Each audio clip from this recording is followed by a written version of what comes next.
Well, good morning. Yes, it's me, Kenny Polcari, your host of the party. And today is Friday, December 27th, 2024. And here are the things you need to know to get your day started. Well, stocks wavered a bit yesterday, right? But in the end, they did very little. The ego data that came out yesterday does little really to change anything. The Fed is expected to remain on hold, in my mind, through the first half of 2025. We can debate that. It's at least the first quarter, but I think it's the first half. Gold, oil, and bonds, well, they're just treading water as we move into the year end. And what do we have for dinner tonight? It's the spaghetti con crema di cipolla e parmigiano. It is delicious and simple to make. Takes you about 20 minutes max, start to finish. Now, what started out weak yesterday morning ended mixed, right? The Santa rally that many are hoping for seeming to stall just a bit. I think Santa's already come, but that's me. I mean, have you seen the performance this year? The S&P's already up 27%. The Nasdaq's up 33%. The Russell's up 12%. The Dow's up 15%.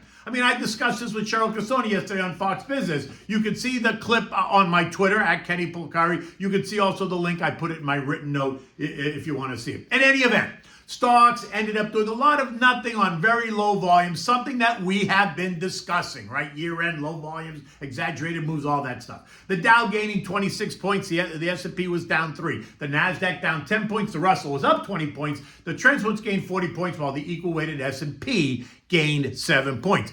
Eco data yesterday, while not a mover, did show that initial jobless claims fell by 4,000 claims, coming in at 219,000 versus 223, again suggesting that the labor market is not under stress, right? But it did little to really alter the bet that investors have on the Fed's next move, which is ultimately nothing the next time, but the tone is that they're going to continue to cut. Let's talk about that. As of December 2024, the Federal Reserve signaled a more cautious approach to adjusting interest rates in early 25. In their latest projections, the FOMC, the Federal Open Market Committee, is expected to only change rates 2 times next year, right? 2 25 basis point cuts over the course of the whole year. My sense is it's going to be in the second half of the year, reducing the federal funds rate to approximately 3 3/4, 4 by the end of the year. Given this outlook, investors need to remain patient. In fact, I'm hoping that the Fed just holds rates where they are, as I do not think the data suggests the economy needs any more stimulation. In fact, the Fed is anticipating to pause in the first half of 2025, in my mind, to assess economic conditions and the impact of policy changes that they've already made, especially in light of persistent inflation, a strong labor market, and a resilient economy, right? The risk, and I've said this before, the risk that I see is that they've already cut rates prematurely, allowing inflation to take root again, which might cause them to raise rates in 2025, something that the algos investors would not be happy with. And while I'm not suggesting that this is going to happen, let's be honest. If inflation rears its ugly head, which many expect, it is a real possibility. Remember, history does repeat itself. Think 1979, 1982. Or better yet, just think about Jordache bell-bottom jeans, right? They were very popular in the late 60s and early 70s, only to fade out. But now they're enjoying a notable comeback as fashion enthusiasts and designers have embraced this iconic 1970s style, incorporating bell-bottom trousers and jeans into contemporary wardrobes. Country star Lainey Wilson making them popular again, saying, "You ain't gonna see me in skinny jeans." And I agree. By the way, I hate skinny jeans because they accentuate skinny legs. And there's nothing sexy about skinny legs to me. But look, that's me. You do you. Bonds did nothing. 10-year rates hovering at 4.6%, Yesterday morning, they were 4.62%, but in the afternoon, they were yielding 4.57. This morning, yields are back to 4.61 as the bond market tries to digest the latest economic data and kind of the tone of the market. As an investment, Treasury bonds have had a tough year. The TLT is down 11%. The TLH is down 8%, while the AGG, is only down 2.5%. The performance disparity between the AG, right, and the TLT or the TLH is due to or can be attributed to the differing composition, the durations, and the sensitivity to interest rate changes between the indexes. The AG includes a broad mix of U.S. Treasuries and mortgage-backed securities and corporate bonds and some other asset-backed securities, right? Treasuries are just treasuries. Oil also continues to trade around the trend line as the year comes to a close, right? Oil traders digesting the latest stimulus efforts by China, the world's biggest importer of oil, as they try to decipher where this is all going. Now, the World Bank remains confused as always because they raised their forecast for China's economic growth in 2025, but at the same time, they said that they're concerned about business confidence and a declining property sector, which they expect is going to weigh on the economy. So I got to ask, which is it? You can't sit on the fence in that case. Either you're raising your outlook or you're not. You can't raise your outlook and say all these negative factors. I mean, come on. This is why I don't make investment decisions on what the World Bank has to say, and I would suggest you do the same. Yesterday, the API reported a decline in U.S. crude stockpiles, which would suggest U.S. demand is strong. Today, we're going to get the latest EIA data. Some oil traders are going to watch that to see if it confirms that decline or not. In any event, I think oil remains in the 66, 50, 72, 75 trading range until we get into the new year for sure.